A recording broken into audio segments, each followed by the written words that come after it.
बिस्मिल्लाहिर्रहमानिर्रहीम। अल्लाह ने किसी ईरानी, शामी, सऊदी या पाकिस्तानी से मदद और नुसरत का वादा नहीं किया, बल्कि उनसे किया है जो उसकी मदद करते हैं। फरमाया, अगर तुम अल्लाह की मदद करोगे तो वो तुम्हारी मदद करेगा। सूरह मोहम्मद आयत नंबर 8। जो अल्लाह के दीन में इसकी मदद नहीं करते, रुसवाई उनका मुकद्दर हो जाती है, और जिस दुनिया की तलब में मरे जा रहे होते हैं वो भी कई दफ़ा उनके हाथ नहीं आती। ये वो अफ्ताद है जो बहसीयत मजमूई आज कौमों पर टूटी हुई है। ऐसी कौमों की निशानी ये है कि उनका तवक्ल अल्लाह की ज़ात से उठ जाता है और वो खालिस्तन असबाब दुनिया पर भरोसा करके उन्हीं की कमी का रोना रोती रहती है।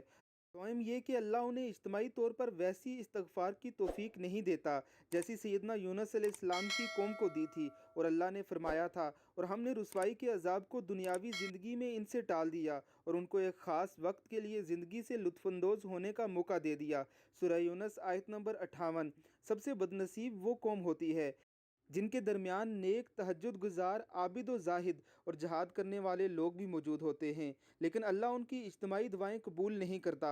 सैयदुल अंबिया ने फरमाया, लोगों पर एक ऐसा दौर आएगा कि मोमिन मुसलमान की हमायत के लिए दुआ करेगा मगर कबूल नहीं की जाएगी। अल्लाह ताला फरमाएंगे, तू अपनी ज़ात के लिए और अपनी पेश आमदा ज़रूरियात के लिए दुआ कर, मैं कबूल करूँगा, लेकिन आम लोगों के हक़ में कबूल नहीं करूँगा, इसलिए कि इन्होंने मुझे नाराज़ कर लिया है। किताबुर रकाइक। अल्लाह रब्बुल इज़्ज़त हमसे क्यों नाराज़ होता है? वो तो रहमान और रहीम है, अपने बंदों पर शफीक है। हम पर मुसीबत और वबा क्यों मुसल्लत हो जाती है? हम अपने एक हुक्मरान से उम्मीदें वाबस्ता करते हैं, वो हमारे लिए सुहाने रूह बन जाता है। हम दूसरे को मसीहा समझने लगते हैं, वो पहले से भी बदतर साबित होता है। ऐसा क्यों होता है? चूँकि जमहूरियत दुनिया में सिक्का राइजुल वक्त बन चुका है, इसलिए हम ये समझ बैठे हैं कि हम अपने लिए हाकिम खुद मुंतखब करते हैं। गैर मुंतखब हुक्मरानों के बारे में भी ज़्यादा से ज़्यादा हमारी अकल हमें ये सिखाती है कि एस्टेब्लिशमेंट, ख्वाह वो मुकामी हो या आलमी, वही ऐसे हुक्मरानों को तख्त पर बिठाती है।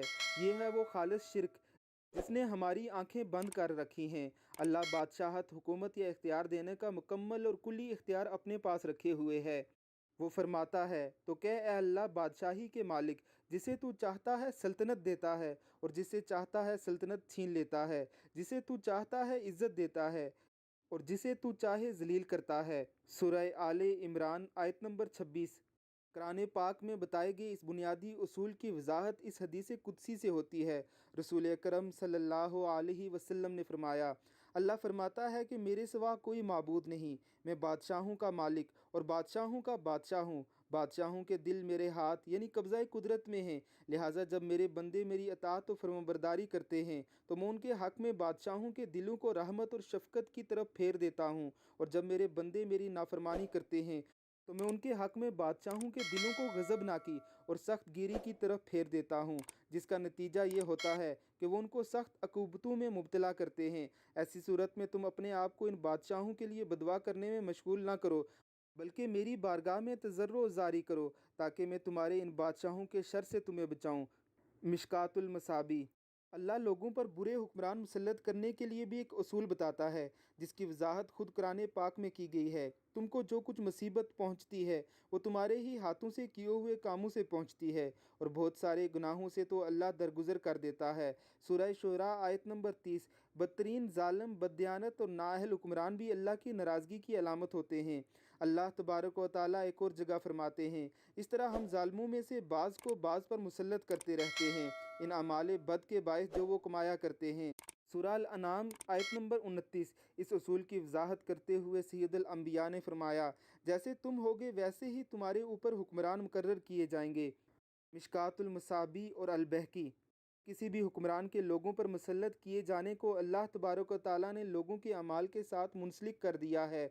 साले अमाल के बारे में एक अमूमी गलतफहमी ये भी है कि इबादत यानी नमाज, रोज़ा, हज, ज़कात ही अमाल साले हैं। इबादत सिर्फ अमाल साले का एक हिस्सा है। अमाल साले 3 बुनियादी हिस्सों पर तकसीम है: इबादत, इखलाक और मामलात। इखलाक और मामलात से महरूम इबादत गुज़ार लोग भी ऐसे होते हैं जिनकी इबादत अल्लाह के यहाँ काबिल कबूल नहीं होती, जिनकी दुआएं रद्द कर दी जाती हैं। रसूल अकरम सल्लल्लाहु अलैहि वसल्लम ने फरमाया, एक आदमी जो तवील सफ़र की वजह से गुबार आलूद और परागंदा हाल है और दोनों हाथ आसमान की तरफ फैलाकर कहता है, ए रब, ए रब, हालांकि उसका खाना हराम का, पीना हराम का, لباس حرام کا اور غذا حرام کی ہے تو اس کی دعا کیوں کر قبول ہوگی؟ المشکات المصابی۔ اگر ہم پوری دنیا پر نظر دوڑائیں، ہم پر مسلط کورونا کی آزمائش بخوبی سمجھ میں آ جاتی ہے۔ ہم اس دنیا کے باسی ہیں جہاں مہذب اور غیر مہذب، اخلاق باختہ اور اخلاق یافتہ دونوں اقوام نے اپنے رویوں سے ثابت کیا ہے کہ وہ بدترین حکمرانوں کی مستحق ہیں۔ دنیا کی قدیم ترین جمہوریت اور اخلاقیات کا درس دینے والی قوت برطانیہ کا یہ عالم ہوا کہ BBC کی 17 اپریل کی رپورٹ کے مطابق ڈبل روٹی دگنی قیمت پر 3 پاؤنڈ میں، ٹوائلٹ رول 9 پاؤنڈ میں، سینیٹائزر 15 پاؤنڈ میں فروخت ہوا۔ یہی کیفیت امریکہ اور یورپ کے ممالک میں پیش آئی اور ہمارے پیارے پاکستان میں بھی 1000 والا آکسی میٹر 9000 میں اور 15000 والا آکسیجن سلنڈر 35000 میں بکنے لگا۔ منافع خوری کا کمال دیکھیں، کبھی گندم کی کٹائی ہوئی ہے، نئی فصل مارکیٹ میں ہے، کبھی ان دنوں گندم بازار میں سرکاری ریٹ سے بھی کم ملا کرتی تھی، مگر منافع خوری کا عالم یہ ہے کہ 1300 روپے من کے بجائے 2000 روپے پر مل رہی ہے۔ ایسے اعمال کے ساتھ ہم یہ توقع رکھتے ہیں کہ ہم پر عادل، اہل اور منصف مزاج حکمران مسلط ہوں گے۔ ایسا ہونا اللہ کے اپنے بنائے ہوئے بنیادی اصولوں کے ہی خلاف ہے۔ زمین پر کوئی قوم اللہ کی لاڈلی نہیں ہے۔ وہ اس دنیا پر بسنے والے تمام مخلوقات کو اپنا کنبہ قرار دیتا ہے۔ جو بھی قوم بحیثیت مجموعی اللہ کے کنبے پر ظلم کرتی ہے، ایسی قوم پر اللہ کی ناراضگی اور سزا کی سب سے بڑی علامت یہ ہوتی ہے کہ اس پر ظالم حکمران مسلط کر دیے جاتے ہیں۔ آج دنیا ایسے ظالم حکمرانوں سے پٹ چکی ہے۔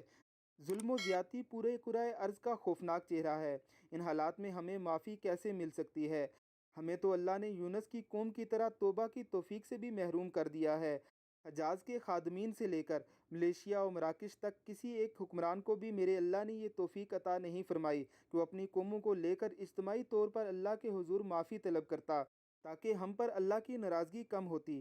دنیا بھر کے مسلمانوں کی حرم اور مسجد نبوی کے دروازوں پر قطاریں لگ جاتی، ایک ٹولی اللہ کے حضور گڑگڑانے کے لیے جاتی، دوسری باہر منتظر کھڑی ہوتی، لیکن آج اللہ نے یہ توفیق بھی ہم سے چھین لی ہے۔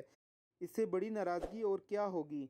اللہ رب العزت سے دعا ہے کہ اولیاء مقبول جیسے اولیاء کاملین کا سایہ ہم پر تا دیر قائم رکھے۔ آمین ثم آمین۔